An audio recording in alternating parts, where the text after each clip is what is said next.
All right, now that we've mentioned most of the free agents or most of the news happening in the NBA, we haven't talked much about this, and it was John Wall going to the Clippers. That happened like basically the first day of free agency, right?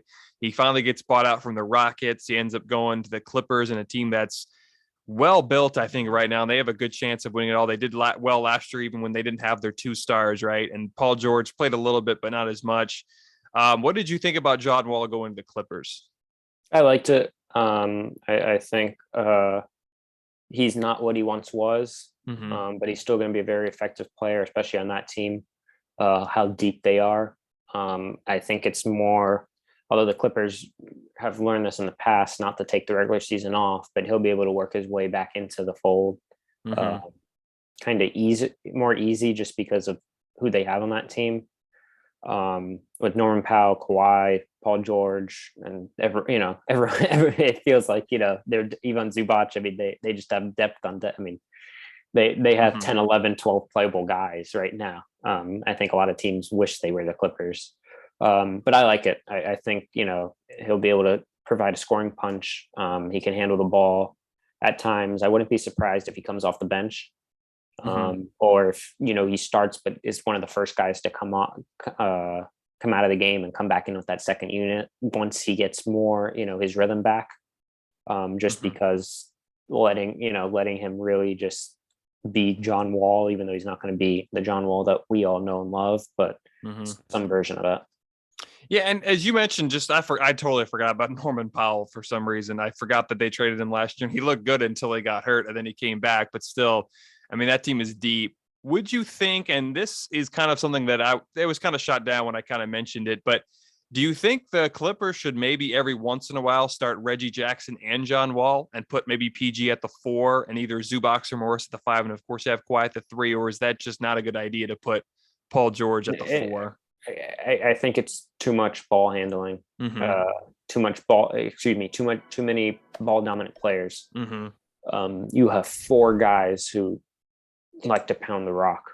I know Kawhi can play more off ball. PG has learned how to do that. But I think splitting Reggie, and I totally forgot about Reggie Jackson, to be honest. I think they're going to pick either Reggie Jackson or John Wall to start. And then I think Norman Powell is a slot. I would at least slot him in there to start. And to me, I think Kawhi would be a better 4 than maybe Paul George.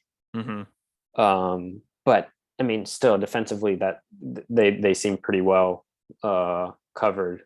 And yeah, no, I the Clippers are going to be, people are going to start remembering them once exactly that everything blows over now. And it's funny, John Wall was one of the only moves really that happened so far through free agency, because I mean, we've just talked about the 2 main pieces that are holding everything up basically.